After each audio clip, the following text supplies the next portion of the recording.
Welcome back to News Now here on News Central Television. Well, news has it that opposition leader in Mozambique, otherwise known as Venancio Mondlane, has arrived to the country. His security seems to be indeed the people of Mozambique who are indeed guarding him, especially as soon as he touched down in Mozambique. I do have a guest who's joining me now, a journalist in Maputo. Charles Manguiro joins me this morning. Good morning, Charles. Thank you for being here. Can you provide a brief overview? Great. Can you provide a brief overview of the political landscape in Mozambique as we speak now, leading up to the return of the opposition leader? Can you also tell us what the main factors contributing to the current tensions are? We do understand, of course, the case of Chapo, the elections not being won, which has led to, of course, what we see, over 300 persons dead. But can you tell us what the situation currently is like now?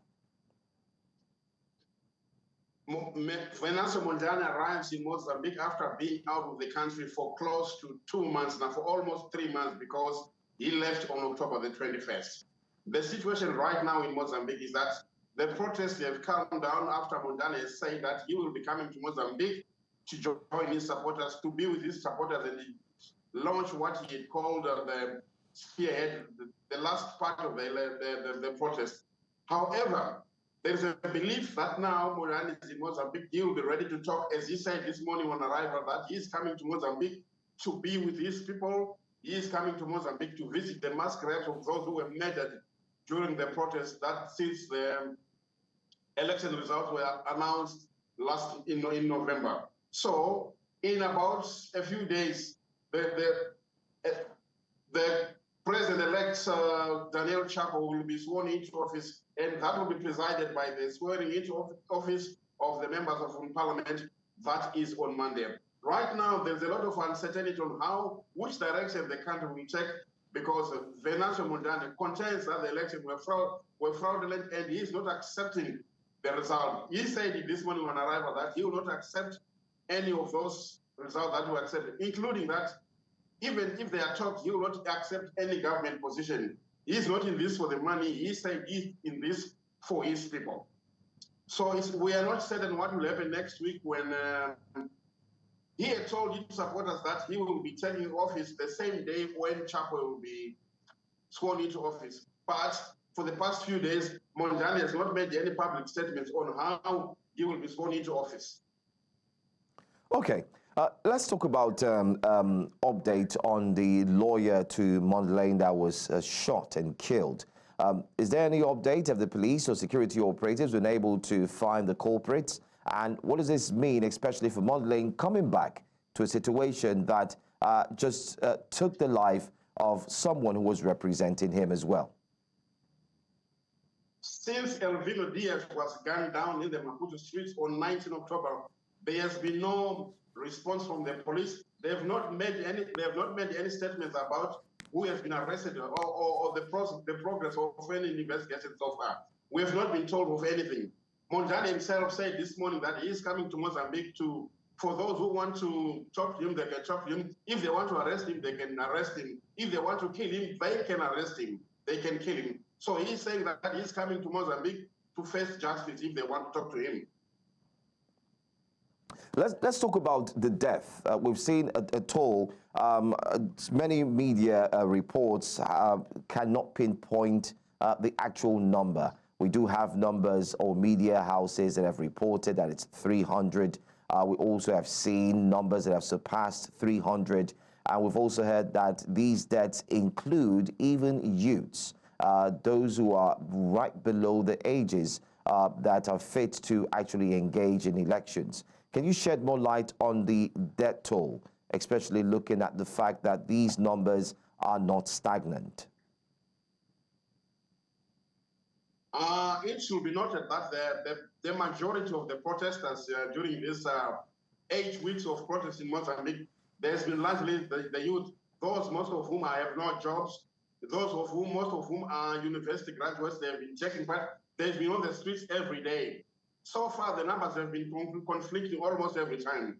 But from what we've been seeing from various sources, is that many people really died. The numbers could be far above the 300, the official figure we know, because some of the deaths were happening in places with difficult access. As you know, Mozambique is one of the countries in Southern Africa with bad road accesses. So some deaths were not reported, and these deaths, the death toll we have has been coming from various civil society organizations, and always the government figures has been very low, far below the 300 that has been reported so far by the media. But we believe from the injuries that took place, many people were shot, many people were injured during some did not die on spot, but there are many people who died in hospital after sustaining serious injuries. So with regards to figures, we are still expecting to get an official figure from the government, because so far we are only getting figures from mainly the civil society organizations. Let's talk about the United Nations, especially looking at what's really happening in Mozambique, especially tied to human rights as well. We've talked about the death tolls now, and we've seen that the lives of many Mozambicans in quotes would be affected. Can you shed more light on how human rights has been downplayed in the course of an election like this? Yes, there are various theories with regards to that, because not every civil society organization were on the street, but now they are saying that many people have been arrested. Many people are still in the youth bar. Mozambique's Bar Association has been trying to help many youth who have been arrested with their involvement in this protest in Mozambique. So in the coming weeks, when elected Chapo has finally been sworn in office, we are waiting to get a clear picture of what will be the destiny of these many youth who were arrested. Remember last week, just on Christmas Day, we had 6,000 people who escaped from the major prison in Mozambique. Most of those who escaped were arrested during the protest in Mozambique. So right now, we are not sure what will be the destiny of these people, but we expect that once Daniel Chapo has been sworn into office, more light will come as to what will be the destiny of many things which need to be looked at in Mozambique. Now, right now, we're just waiting for the 15th of August of January, when Chapo is officially in office, so that the country can take its normal direction. Well, if we are to count down on the swearing in of Chapo, today happens to be the 9th. We're looking at 10 and, of course, possibly the 19th of this month. Why is it that you do have Mondlane coming in at this time? With just 10 days to the swearing in of the new president. Do you foresee any possibility of an increased turbulence, especially when it comes to protesters, ensuring that they can stop that swearing in from happening?